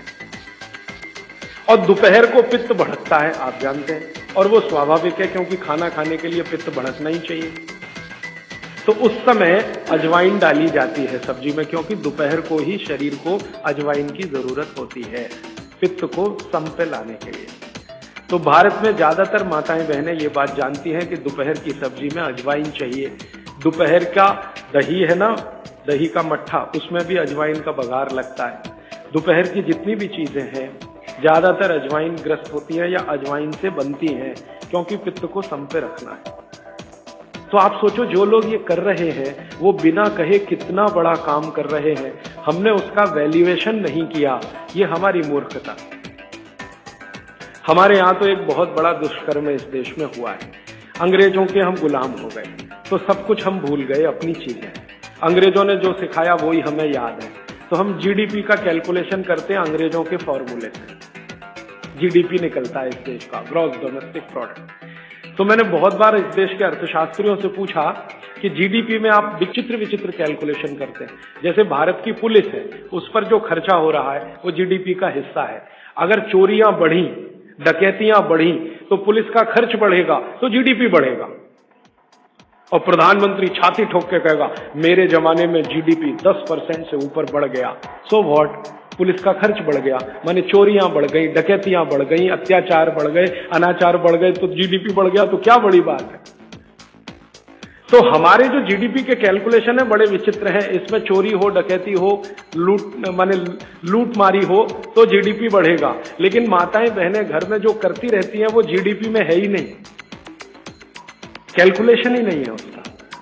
भारत सरकार कोई कैलकुलेशन नहीं करती कि किसी माँ ने 1 किलो पापड़ बना दिए तो जीडीपी बढ़ा कि नहीं, तो कहते हैं जी मालूम नहीं बढ़ा कि नहीं बढ़ा, क्योंकि कैलकुलेशन नहीं है। किसी माँ ने दाल की बड़ी बना दी 5 किलो दाल की, तो जीडीपी बढ़ा कि नहीं बढ़ा। आपका मन क्या कहता है, बुद्धि क्या कहती है, बढ़ा कि नहीं बढ़ा। किसी ने बड़ी बना दी, किसी ने पापड़ बना दिए, किसी ने कुछ बना दिया, किसी ने गोंद के लड्डू बना दिए, किसी ने मावे का कुछ बना दिया, तो जीडीपी तो बढ़ ही रहा है, लेकिन हम कैलकुलेट नहीं कर रहे हैं उसको, क्योंकि अंग्रेजों के यहाँ महिलाओं का किया हुआ काम महत्व का नहीं माना जाता। अंग्रेजों के, ये जो अंग्रेज जात है ना दुनिया में, ये महिलाओं के किए हुए काम को काम ही नहीं मानती। आपको मालूम है 2000 साल यूरोप में महिलाओं को पुरुषों से हमेशा कम वेतन मिलता रहा, और आज भी है ये कई देशों। वो मानते ही नहीं कि इनका कोई काम है। क्यों? वो महिलाओं में आत्मा नहीं मानते। हाँ, यूरोप का सबसे बड़ा दार्शनिक है प्लेटो, वो कहता है कि स्त्रियों में आत्मा ही नहीं होती, आत्मा सिर्फ पुरुषों में होती है। तो स्त्री जो करे वो बेकार है, पुरुष जो करे वही अच्छा है। तो उनके यहां से ये कैलकुलेशन हमारे यहां आ गया कि स्त्री कुछ भी करे तो काम ही का नहीं। तो अंग्रेजों का 200-250 साल जो राज चल गया, उसमें हम सबके दिमाग खत्म हो गए, सोचना विचारना बंद हो गया, तो हमने भी वही मान लिया। मैं अब इसको बदलना चाहता हूं, और मैं ये समझना चाहता हूं और समझाना चाहता हूं कि स्त्रियां जो कर रही हैं वो किसी डॉक्टर से कम नहीं है। बस अंतर इतना है कि डॉक्टर को आप फीस देकर उससे एडवाइस ले रहे हैं, हमारी दादी नानी फोकट में वही एडवाइस दे रही है, धनिया खाओ, जीरा खाओ और ये अजवाइन खाओ, आपके पेट की गैस खत्म हो जाएगी। और ये 3500 साल से वैसे का वैसा ही है, अजवाइन खाओ तो गैस खत्म होती ही है। कभी भी आप करके देख लो। आप में से किसी को भी बहुत गैस बनती हो, पेट में एसिडिटी की तकलीफ हो, आज से शुरू कर दो। आप खाना खाया तो उसमें ध्यान रखो अजवाइन ज्यादा रहे, दाल में, सब्जी में वगैरह वगैरह। और अगर नहीं कर पा रहे हैं तो खाना खत्म करते ही थोड़ी अजवाइन खा लो। अजवाइन ज्यादा तकलीफ ना कर दे, उसका बैलेंस है काले नमक के साथ, तो थोड़ा अजवाइन और काला नमक मिला के हर खाने के बाद खा के देख लो। 3 दिन में ना आपकी गैस बंद हो तो आप जो कहो मैं हारने को तैयार। ये गारंटी मैं नहीं दे रहा हूं, ये गारंटी अजवाइन दे रही है, मेरी गारंटी नहीं है, अजवाइन की गारंटी। तो वो कहते हैं बागवट जी कि पित्त को सम रखने के लिए हमारे रसोई में घी के बाद जो दूसरी चीज है वो है अजवाइन। अब तीसरी चीज पे आते हैं। पित्त को सम रखने के लिए अजवाइन के बाद जो तीसरी चीज अपने रसोई में है वो है जीरा। जीरा 2 तरह का है, एक सफेद और एक काला, है ना। काला जीरा सफेद से भी अच्छा है। आप एक नियम ध्यान रख लो, मैंने आपसे कल कहा था, जिस चीज का रंग जितना गहरा वो उतनी ही अच्छी, भगवान की बनाई हुई, मनुष्य की नहीं। मनुष्य ने तो पेंट भी बना दिया है, बहुत गहरे रंग का है। भगवान की बनाई हुई हर चीज में ये नियम आप देखना कि भगवान की प्रकृति की बनाई जो चीज जितने गहरे रंग की है उसकी क्वालिटी उतनी ही अच्छी है। तो जीरा 2 है, एक सफेद और एक काला। काला जीरा सबसे अच्छा, पित्त को खत्म करने के लिए, सम रखने के लिए। तो आपके रसोई में एक हो गया घी देशी गाय का, पित्त को खत्म करने। दूसरा हो गया अजवाइन, तीसरा हो गया जीरा। और एक चीज हींग, हींग तो आप सब समझते हैं ना। हींग, हींग भी भगवान की बनाई हुई है, आदमी ने नहीं बनाई। हींग के पहाड़ होते हैं, जैसे पत्थर के पहाड़ होते हैं ना, वैसे हींग के पहाड़ होते हैं। हींग वहीं से आती है। तो हींग है, जीरा है, अजवाइन है और देशी गाय का घी। अब इसके नीचे आता है धनिया। धनिया दो तरह का है, एक सूखा और एक हरा। जब तक हरा उपलब्ध है आप खाइए, जब नहीं है तो सूखा खाइए, दोनों की क्वालिटी एक ही है। सूखे धनिये में कोई कमी नहीं आती। आपके मन में ये प्रश्न है ना, हरे पत्ते का धनिया में कुछ ज्यादा होगा, सूखे में कम, बिल्कुल नहीं है, दोनों में बराबर है। सूखने के बाद भी उसके गुणधर्म में कोई कमी नहीं। अब ऐसी पूरी लिस्ट है, मैंने तो आपको 5-7 बता दिया पित्त को कम करने के लिए क्या क्या। आपको पूरी लिस्ट है तो 108 है। 108 पित्त को खत्म करने के लिए रसोई में 108 चीजें हैं। वो पूरी लिस्ट देखनी है तो वो किताब है, आप ले लेना। एक स्वदेशी चिकित्सा किताब हमने बनाई है और एक बनाई है गंभीर रोगों की चिकित्सा, इसमें ये सूची है। और थोड़ी सी अष्टांग हृदयम के भाग 3 में भी है, भाग 2 में भी है, थोड़ी थोड़ी है। थोड़ा आगे बढ़े, कफ की सूची मैंने बताई आपको। कफ में सबसे अच्छी चीज है गुड़। गुड़ के बाद दूसरे नंबर पर है शहद। जैन है तो शहद मत खाइए, ये मेरी भी विनती है आपको, क्योंकि नहीं तो मैं पाप का भागीदार बनूंगा जो आपसे कहूं कि शहद खाओ, और मुझे तो मोक्ष में जाना है, तो पाप की गठरी क्यों ला दूं। तो आप जैन है तो बिल्कुल शहद मत खाइए। अजैन है माने जैन नहीं है तो आप कोशिश करिए कम से कम खाएं, ना खाएं तो और भी अच्छा, क्योंकि अपने पास शहद का विकल्प है गुड़। जब गुड़ ना रहे तब सोचो। इसी तरह कफ को कम करने की और क्या चीज है अपने रसोई में। कफ को कम करने की दूसरी जो सबसे अच्छी चीज बताई भागवत जी ने, वो है सोंठ। सोंठ, सोंठ का ही एक दूसरा रूप है अदरक। अदरक से अच्छी है सोंठ। कारण क्या है, अदरक जब सूख जाता है तभी सोंठ बनती है, और अदरक का सूखने के बाद गुण बढ़ जाता है। हाँ, ताजा अदरक है ना, उसका गुण जितना नहीं है, सूखे हुए अदरक माने सोंठ का गुण लगभग 100 गुना बढ़ता है। इसलिए सोंठ अदरक से हमेशा अच्छी है। तो कफ खत्म करने के लिए रसोई घर में एक हो गया गुड़, दूसरी हो सोंठ, सोंठ का ऑब्लिक अदरक। अब तीसरी चीज जो सबसे अच्छी, पान। पान माने पान का पत्ता, जो आप पान खाते हैं ना, पान, ये कफ दूर करने की सबसे उत्तम औषधि। लेकिन पान भी वही चक्कर आएगा। कौन सा पान? जो गहरे रंग का। हर चीज में ये नियम है, गहरे रंग का। गहरे रंग का आप उसको कहो जी देशी पान, तो देशी पान। गहरे रंग का पान जिसका रंग बहुत गहरा हरा, एकदम काला जैसा हो तो और भी अच्छा। ये पान कफ नाशक है, बहुत ही जबरदस्त चीज है ये पान। और पान और सोंठ का बेस्ट कॉम्बिनेशन है। पान खा रहे हैं तो सोंठ डाल के खा सकते हैं, अदरक डाल के खा सकते हैं। जैन है तो सोंठ खाइए, नहीं है तो अदरक खाइए। पान, अदरक, सोंठ और ऊपर से आया गुड़। गुड़ भी मिला के पान में खाया जा सकता है। वो आप डालते ना गुलकंद, गुलकंद, गुलकंद। गुलकंद माने क्या है? गुलाब के फूल, उसकी पंखुड़ियां, उसका तो रस या उसका कुछ प्रिपरेशन प्रोसेस से, ये भी सबसे ज्यादा कफ नाशक है। अब आप देखो, जो जो चीजें पान में पड़ रही हैं वो सब कफ नाशक है। पान बनाने वाले सब बाघभट्ट के चेले, बिना जाने ये काम कर रहे हैं।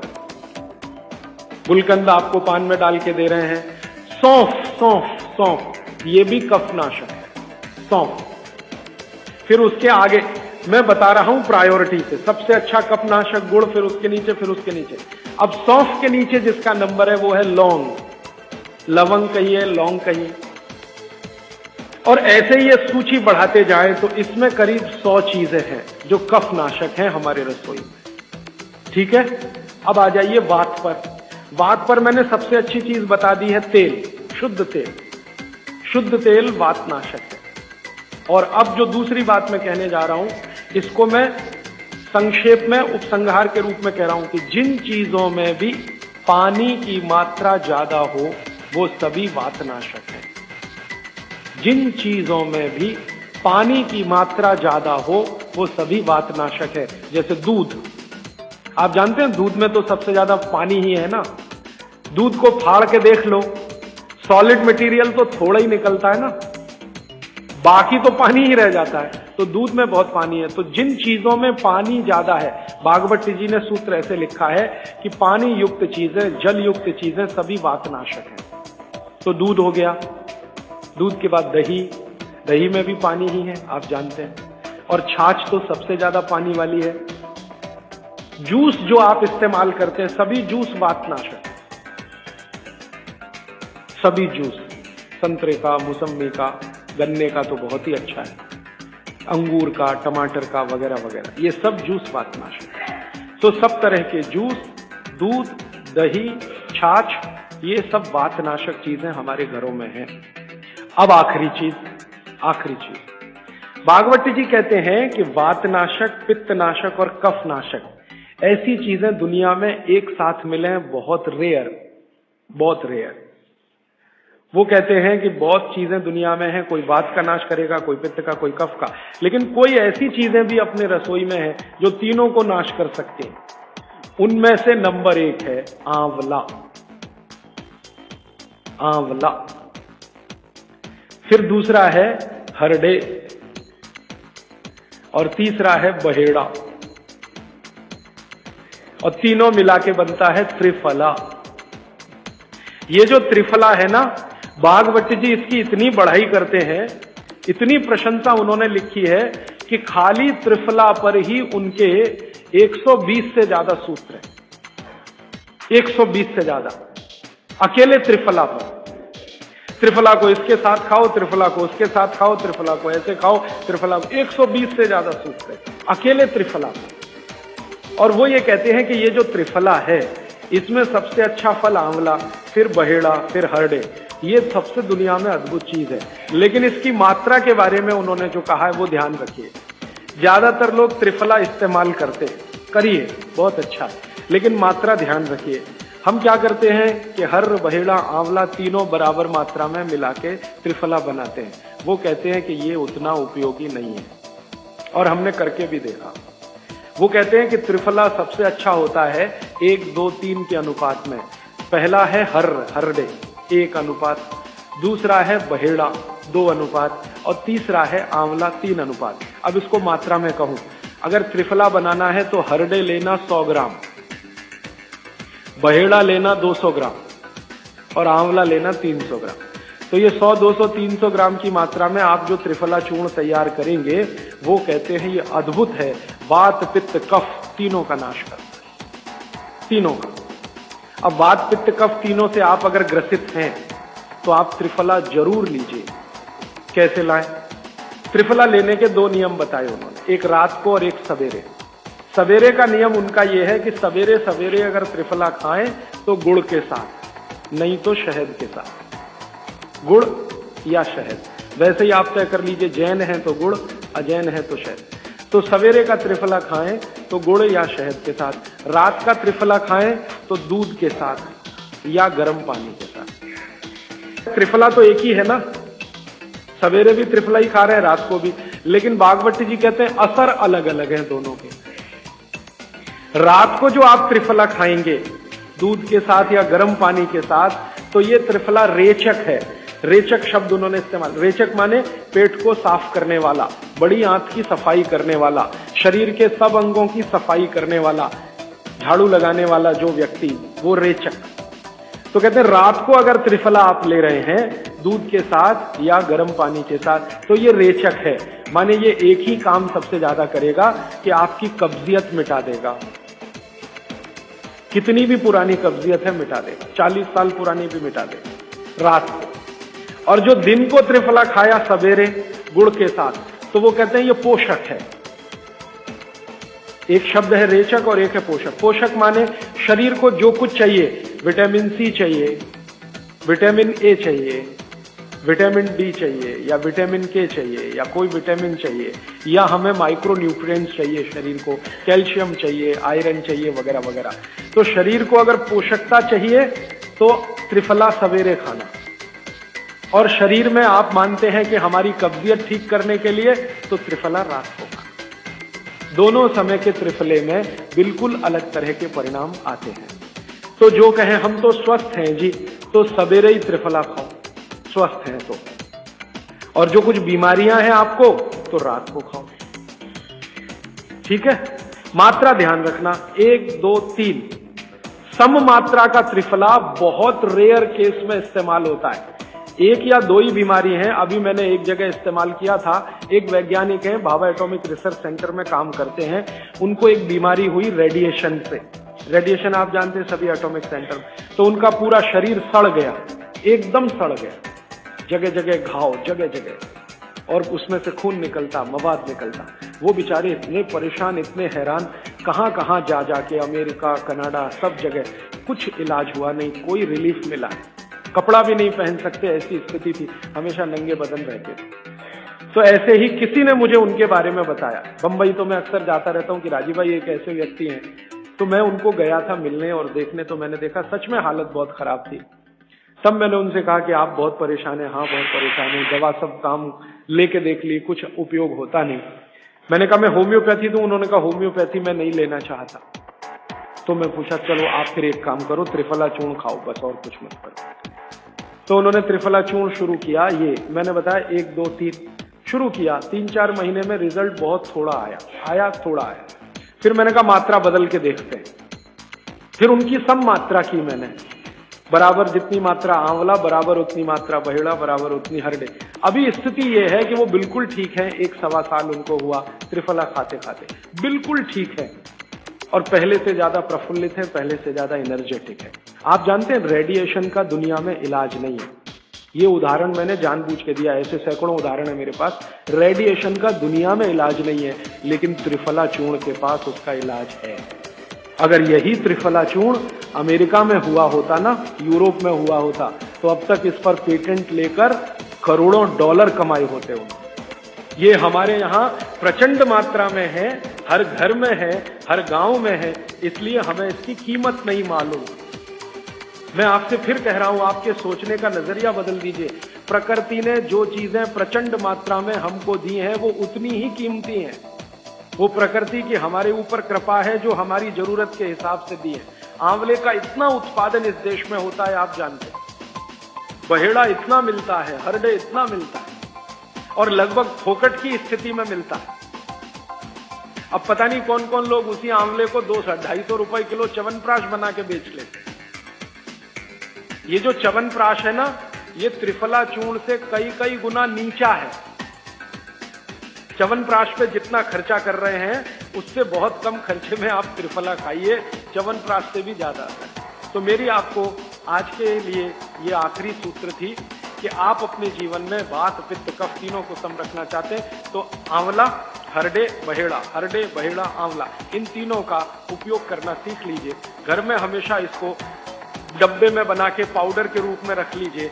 अब आप कहेंगे इन तीनों को एक साथ खाएं, आप अकेला आंवला भी खा सकते हैं। आंवला तीनों दोष दूर करता है, वात, पित्त, कफ। हरडे तीनों दोष दूर करता है, वात, पित्त, कफ। और बहेड़ा तीनों दोष दूर करता है, वात, पित्त, कफ। इसलिए भागवत जी कहते हैं सर्वोत्तम फल यही है, आंवला, हरडे, बहेड़ा। दूसरे फलों से कई गुने ज्यादा ताकतवर यही फल है, आंवला, हरडे, बहेड़ा। अब आपको आखिरी एक छोटी सी बात कह दूं कि आप में से किसी को भी ये तकलीफ है कि आपके शरीर में मेद बढ़ा हुआ है, मेद माने मांस बढ़ा हुआ है, बहुत लोग परेशान है, मोटापा, मेद माने कफ बढ़ा हुआ है, सीधी सी बात, तो आप त्रिफला खाइए। कब खाना है? आपको रात को नहीं खाना है, सवेरे खाना है। जिनको भी मांस बढ़ा है, शरीर पर मेद बढ़ा है, उनको अगर छाटना है, इसको कम करना है, तो त्रिफला सवेरे खाना, आंवला सवेरे खाना। आप त्रिफला नहीं खा सकते तो आंवला ही खा लीजिए, 4 आंवले 3 आंवले रोज खा लीजिए। आंवले को मुरब्बा बना के खा लीजिए, मुरब्बा को और आंवले का अचार बना के खा लीजिए, आंवले की चटनी बना के खा लीजिए, जैसे भी है आंवला खा लीजिए। 3 से 4 आंवला जितना होता है ये पेट में जाते रहे तो साल भर में आप देखोगे आप पहले से ज्यादा स्लिम और ट्रिम हो जाएंगे। और आंवले के बारे में आज के जो वैज्ञानिक कह रहे हैं, आज के, वो कहते हैं कि दुनिया का सबसे अच्छा एंटीऑक्सीडेंटल फल कोई है तो वो यही है। एंटीऑक्सीडेंट माने जो ऑक्सीडेशन की क्रिया को कम करे, और शरीर में हमेशा ऑक्सीडेशन चलता है। ऑक्सीडेशन में उम्र कम होती है, शरीर के हर अंग का क्षय होता है। तो अगर उम्र बढ़ानी है और अंगों का क्षय बचाना है तो आंवले से अच्छी कोई चीज नहीं। दैनिक जीवन में, भोजन में इसको जरूर धारण करिए। भागवत जी कहते हैं कि जब त्रिफला खाएं, आंवले के बारे में तो वो कुछ नहीं कहते, वो कहते हैं साल भर खाओ, 2 साल खाओ, रोज खाओ, कोई दिक्कत नहीं। त्रिफला खाएं तो 3 महीने लगातार खाने के बाद थोड़े दिन छोड़ देना।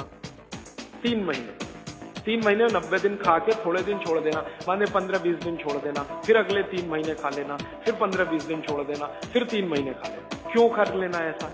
वो कहते हैं कि ये छोड़ना जरूरी है बीच में, नहीं तो शरीर को आदत लग जाती है, और वो आपने अगर छोड़ा नहीं तो आपको कुछ दुष्परिणाम भी दे सकता है। लगातार अगर त्रिफला खाया तो कई दिन ऐसा लगेगा कमजोरी आ गई, अगर बीच में छोड़ा नहीं तो छोड़ के खाना। अब किसी व्यक्ति के लिए ये छोड़ने का समय है वो 3 महीने से थोड़ा पहले भी हो सकता है, ज्यादा भी हो सकता है, इसलिए मैंने बीच का बताया। 3-3 महीने करके छोड़ के खाना। अब आज के लिए सूत्र इतना ही, आगे प्रश्न। जी, मात्रा कितनी? मात्रा में बता देता हूं। जिनको वजन कम करना है, वजन कम करने के लिए त्रिफला या आंवले का उपयोग करना है तो आंवला 3 से 4 और त्रिफला हमेशा बड़ा टी स्पून, एक तो छोटी चम्मच होती है, एक थोड़ी बड़ी चम्मच, तो 1 चम्मच। हाँ, गुड़ के साथ सुबह, नहीं तो शहद के साथ। और जिनको रेचक के रूप में उपयोग करना, पेट साफ करने के लिए, आंतों की सफाई करने के लिए, वो रात को खाएं। रात को भी आंवला लगभग 1 चम्मच, लेकिन छोटी चम्मच। कैसे खाना है? गुड़ के साथ कैसे मिलाएं? आंवले का चूर्ण आपके पास है, थोड़ा गुड़ ले लो, चूर्ण और गुड़ को ऐसे हाथ से मसल दो, वो लड्डू जैसा हो जाएगा, गुड़ उसको अपने में समा लेगा, फिर गुड़ खा लो। पीछे से थोड़ा दूध पी लो। मैंने आपको कहा था कि भागवत जी कहते हैं कि दूध एक ही चीज के साथ पिया जा सकता है, वो है आंवला। क्या कहते हैं बहेड़ा? तानी। आप ऐसा करिएगा, ये प्रदीप भाई की दुकान पे चले जाइएगा, वो आपको शक्ल से दिखा देंगे, या कल यहां मंगवा के थोड़ा रख दीजिए पहचान करने के लिए कि हर क्या है, बहेड़ा क्या है, आंवला तो आप सब पहचानते। जी, हरड़ा को कड़का बोलते हैं, हरड़ा को कड़का, बहेड़ा को तानिकाय, बहेड़ा को तानिकाय, आंवला को पाल नेल्लिकाय, आंवला को पाल नेल्लिकाय या नेल्लिकाय सीधे कर दीजिए। ये तीनों। ये प्रदीप भाई ने एक सवाल पूछा है कि अगर हम वजन कम करने के लिए या मांस कम करने के लिए खाना चाहते हैं तो 2 बार खा सकते हैं? बिल्कुल नहीं, एक ही बार के लिए नियम है। सुबह ही सुबह आपके लिए सबसे अच्छा है। जो बाजार में त्रिफला चूर्ण मिलता है वो खा सकते हैं? मेरी आपको एक विनती है, बाजार का त्रिफला चूर्ण लाने से अच्छा है बाजार से आंवला लाना, बहेड़ा लाना, हरड़े लाना, कूट पीस के अपने घर में बनाना। क्योंकि बाजार में कई बार बहुत सारी चीजें हैं जो कॉमर्शलाइज हो चुकी हैं और उनके असर अगर कम हुए तो आप भागवत को गाली देंगे। इसलिए रॉ मटेरियल लाके घर में तैयार करना, कूट पीस के। जी, आपने गुड़ की बहुत महत्वपूर्णता बताई, परंतु डायबिटीज पेशेंट क्या करें उसके लिए?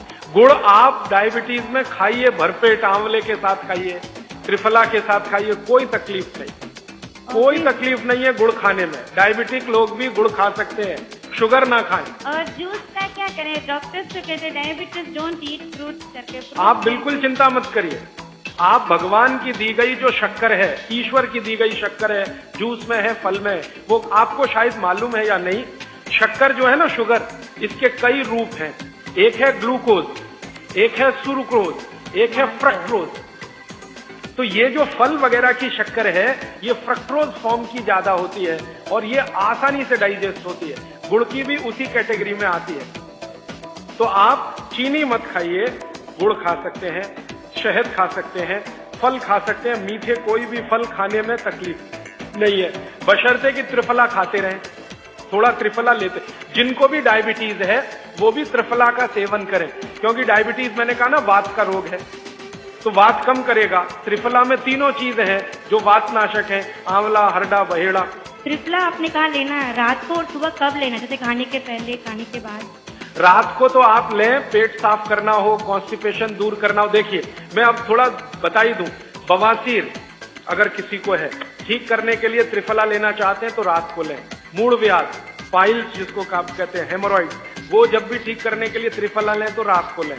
बगंदर, ये ठीक करने के लिए त्रिफला लें तो रात को लें। माने मेरे कहने का है, पेट से जुड़ी बीमारियां ठीक करने के लिए त्रिफला उपयोग करना है तो रात को। चम्मच एक छोटी, दूध के साथ या गर्म पानी के साथ। और अगर आपको मांस कम करना है, कफ नाशक बीमारियां, कफ से जुड़ी हुई बीमारियां, तो सुबह खाने के बाद लेंगे, रात को, और सवेरे लेंगे खाने के पहले, खाने के ही नहीं नाश्ते के भी पहले, 40 मिनट, नाश्ता करने से 40 मिनट पहले। जी आपने बताया कि त्रिफला 1, 2, 3 के अनुपात में बनावे हैं, तो आपने जो मुंबई वाली बात करी, तो मुंबई वाले भाई साहब को पहले आपने 1, 2, 3 के अनुपात वाला ये त्रिफला दिया, वो जो बराबर काम नहीं किया तो फिर आपने समकालीन दिया और वो बिल्कुल ठीक हो गए, तो ये क्या प्रोसेस हुआ? हाँ, ये सवाल थोड़ा टेक्निकल है। इसमें हुआ क्या कि जब आंवले में हरदा, बहेड़ा और आंवले को 1, 2, 3 के अनुपात में हम रखते हैं तो आंवला ज्यादा है। आप निश्चित रूप से देखें 3 मात्रा है, आंवला ज्यादा। आंवला माने विटामिन सी का भंडार, आंवला माने कैल्शियम का भंडार, आंवला माने ये, आंवला माने वो। तो अब जब बीमारी उनको रेडिएशन की थी तो ऑलरेडी उनके शरीर का विटामिन सी बढ़ा हुआ है, क्योंकि रेडिएशन से वो एक्स्ट्रा होता है। तो हमने देखा आंवला अगर मात्रा उनके साथ है तो वो काम नहीं कर पा रहा है इतना, जब 3 मात्रा का है, क्योंकि जो चीज पहले से बढ़ी है वो और बढ़ाएगा। तो फिर हमने इसको कम कर दिया, हरदे और बहेड़ा को बढ़ा दिया, तो सम हुआ, तो रिजल्ट तुरंत आ गया। तो ये रेडिएशन जैसे गंभीर बीमारियों में, कैंसर जैसे गंभीर बीमारियों में इस तरह का उपयोग होता है आंवला, हरडे, बहेड़े का बराबर मात्रा में। लेकिन बाकी जो साधारण बीमारियां हैं उनमें 1, 2, 3 ही रहता है, क्योंकि आपको कई जगह कैल्शियम की जरूरत है, विटामिन सी की भी। जितने लोग मोटे हैं उतना शरीर में विटामिन सी कम, जितने लोग मोटे हैं उतना कैल्शियम कम। तो कैल्शियम कम है, विटामिन सी कम है, तो मैं आपसे कहूंगा ही कि आंवला 3 मात्रा में लो, तो वो बढ़े तो बाकी चीजें कम हो। तो ये चक्कर है, ये थोड़ा टेक्निकल प्रोसेस है, आप लेकिन समझ जाएं, सरल भाषा में मैंने कोशिश की है बताने की। जी। In 1992, I went to Rajasthan. I studied Jainism. I have been following. I was 120 kg with top to bottom all diseases. Today, I am standing without any disease. I am 66. I am following 100% Swamiji. I don't take idli, chapati or sugar. Particularly white sugar is nothing but carbon. Nothing but carbon. Carbon, charcoal koi खाएगा. The same way, the refined oil, nothing but again carbon. Asphalt. Road के डालेगा ना, tar. That is. So, what he said, I learned it in Rajasthan. I was 127 kilo. Now I am just 49 or 50 kilo without any disease. From top to bottom, including lung cancer and mouth cancer, I cured without any medicine, only by food, the Swamiji's food. I have to thank Jainism. But one sorry state, kindly all Jains follow, not attending here, follow it. Don't listen and forget it. All these things have to go into your heart and eat healthy, live healthy. Thank you. मेरे पास एक कागज में लिखा हुआ प्रश्न आया है, छोले की दाल और दही साथ में खा सकते हैं? आप ये देखो, छोला द्विदल है क्या? है तो नहीं। और खाना है तो तरीका मैंने बताया, दही गर्म करके बघार लगा के। तो जो भी चीज द्विदल है उसके साथ दही खाएं तो बघार लगा के, तब उसकी तासीर गर्म होती है, तभी खाएं। धन्यवाद।